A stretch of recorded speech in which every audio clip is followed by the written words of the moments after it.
That's our current situation. Bloody wheel came off.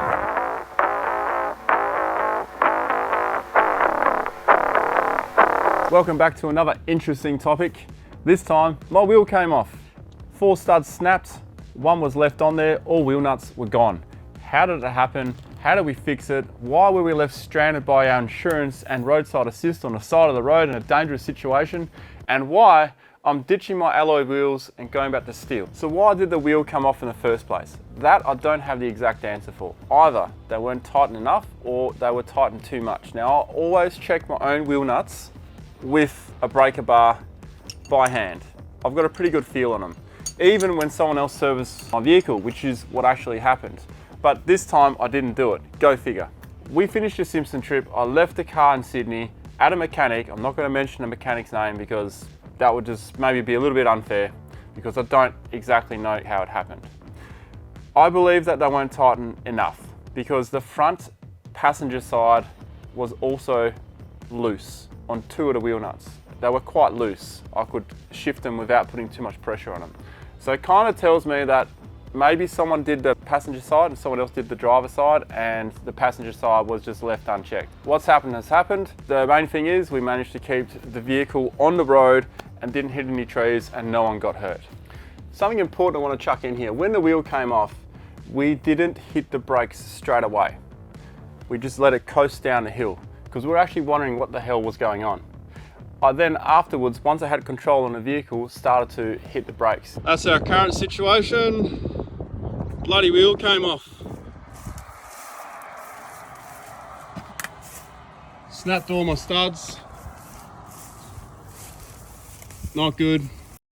The next step in the process was, how are we going to fix this? When I saw the vehicle sitting like that with a trailer on the back, the first thought was, how the hell are we going to pick this up ourselves? We were lucky that a passerby offered to lend us their jack. We jacked the vehicle up using 2 different jacks and used a jockey wheel as well. That jockey wheel got a bit of a hard workout, I've got to say. So we had to do what we had to do because we're in a very dangerous situation on a double line road, down a hill in wet conditions. We had a lot of vehicles come banging around the corner at the top of the hill, had to really hit the brakes so they wouldn't hit us. So it was a bit of a precarious situation that we were in. My first port of call was to call my insurance company. And they then had this after hours thing where you could get roadside assist. I got through to roadside assist, rang them up, and then their decision on the whole matter was, this sounds like a claim. Until you've processed the claim, we cannot pick you up. We cannot do anything until you have a claim number. And I was like, what in the actual f***? So I ran the insurance company back and all I got was their after hours bull. I couldn't get through to anything. So we were left to sort it out ourselves, which we did. We then got the vehicle off the ground and then assessed the whole damage. 4 broken wheel studs, replaced those. Knocking out the studs wasn't as easy as you might think it was. We had to actually use the axe, the back of the axe, because I had nothing else that had good leverage on it without risking smashing my hands to pieces. And I need those hands to fix the vehicle. So we eventually got those wheel studs out, put the replacement ones in and tightened them up as much as we could to pull them in. And we had 4 spare, we lost 4, so that was lucky. So the 5th one will need to be knocked out and replaced with one of these. I now carry 10 spare in total. So these are 4 spare parts that I wish I never needed. Turns out I needed them eventually. Very long time I've been carrying these. It's alright. That there is not cool. It's fortunately done for. Lucky we got 2 spare. We've really done some carnage. Additional damage was the brake rotor itself. It had been shaved down to like 20-25 mil and had a sharp edge on it. So we had to pull all that stuff off, file it down so we could then put it back on and use it again. I need to file this down. Got some nasty edges there. Oh, look at that, there's a bit of metal in there. That's from the brake guard, it's bent in. Wow, this is crazy, man. All in all, we're pretty lucky. Roadside here, don't care. That's where the 2 were elongated on the rim. You can see the impressions there. All right. Woohoo!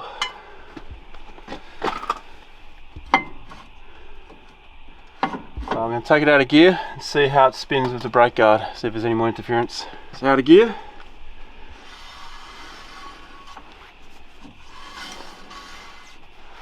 Looking good. We might actually get somewhere today. Time for the brakes back on. Hey, by the way, have I introduced you to Franklin? Franklin has been a very good friend today. I can foresee some comments here. Why didn't you just clamp the brake line? Well, braided brake lines, we can't fold them, we can't clamp them, and I didn't have a screw to put in it. So the best option for us was to fix the rotor up and then move on.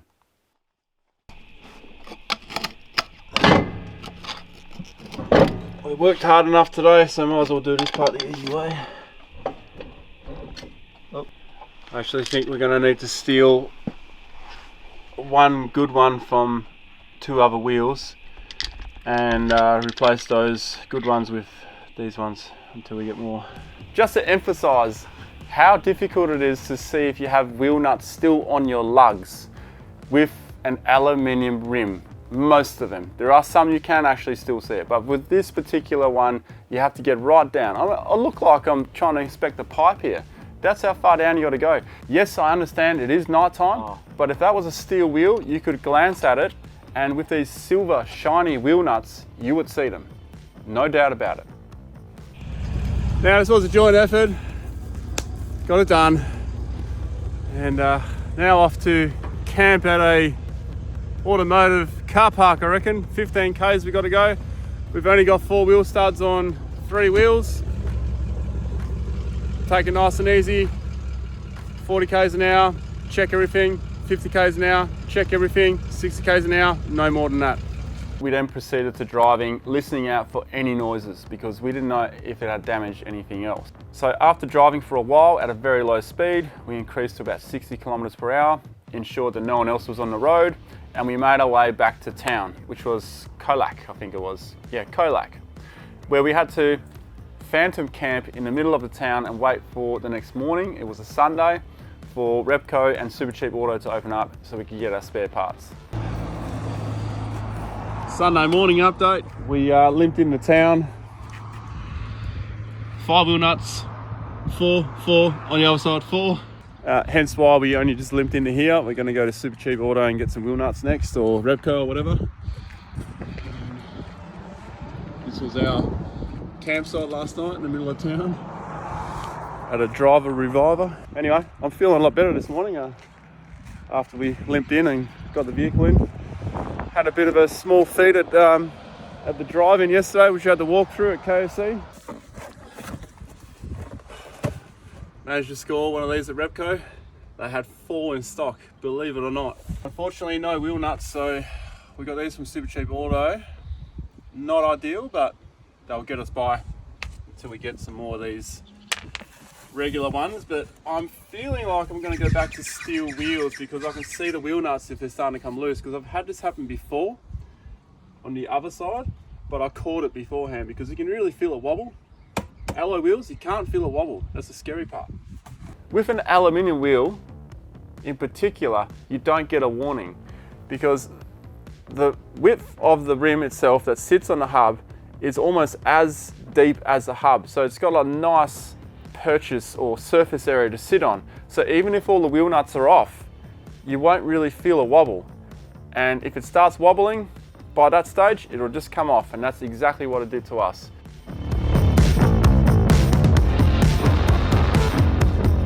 This isn't the first time my wheel has tried to come off at least. I've had this once before in New South Wales when I was leaving Lithgow. We're heading back towards the Lithgow town side. Me and Torbs were in the vehicle. I had steel wheels on. So when we hit the highway, it still felt like we were on corrugation. And I looked at Torbs and I was like, that's a bit odd. Something's not right here. So we stopped the vehicle, hopped out, and I could visually see that the wheel nuts were loose on the driver's side rear wheel this time. That was 2018. So we were able to get a bit of a warning from the wheel wobble of the steel wheel, tighten them back up, and off on our merry way we went. Now with an aluminium wheel, no warning whatsoever. Everything felt completely right with the vehicle. We took this bend, a downhill 80 km/h bend, downhill with a trailer on the back, wheel comes off. After sorting out all those bits and pieces, we were able to assess more damage. On the low clearance bracket by Superior Engineering, I think I was very lucky to have that on the vehicle, because had I had the normal factory bracket, I would have ground off the actual nut and bolt, or the actual nuts on the leaf hanger, so on the U-bolts, and we could have potentially lifted the vehicle up, and then the whole leaf spring would have just dropped down. But lucky for those high clearance brackets, it actually recesses the nut right up into the actual bracket itself, and the nuts weren't touched at all. So that bracket is still A-OK, although it doesn't look great. It's still structurally sound. It's just grazed. I've just improved the clearance on my high clearance bracket. You might be wondering if I've spoken to the mechanic at all since then. And I have. He actually rang me up, apologised, offered to take on all the expenses of the whole situation. It wasn't a very expensive repair, because we got really lucky. It could have been far, far worse.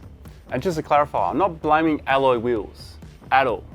The wheels are not at fault. The fault is the person who mounted the wheel last time. The other fault is the person who didn't check them afterwards as well. But what I'm trying to get across here is, if you want to be extra safe and you know that your wheel nuts are on, go with steel. You just got to go with steel. Alloy wheels look cool, but at the end of the day, I personally think they're not really meant for the type of traveling that I do and a lot of other people do. You get a lot of old school four-wheel drivers out there, 90% of them are running steel wheels. I have no idea why I went to alloy wheels for the last couple of years. I question that. A quick disclaimer, depending on your vehicle and what type of wheels you have and what type of stud pattern you have will also depend on what your torque setting should be in your wheel nuts. So don't go by what I'm saying here. I know that my 70 series, if I'm within 90 to 110, that's what Toyota recommend, and that's for steel wheels. For aluminium, it's different. For a 200 series, it's far different. So just check with your vehicle make and model, and it should be in your handbook anyway, you know, the section where you change the tire. That's where it should say what torque setting you need to have on your wheels. But don't go by what I'm saying here, check the manual. These are the bits and bobs that I use to fix the whole situation.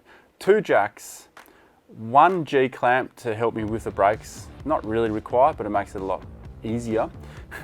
A big ass axe, and you use the back of it to knock the wheel studs out.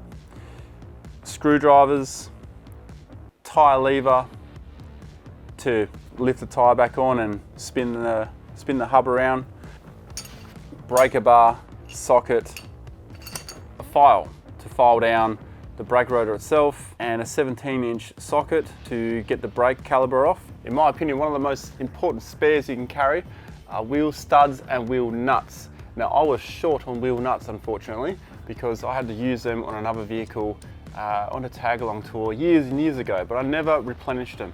Always replace your spares, unlike this monkey right here. But I did have 4 spare wheel studs, not 5, I had 4, and that's about it.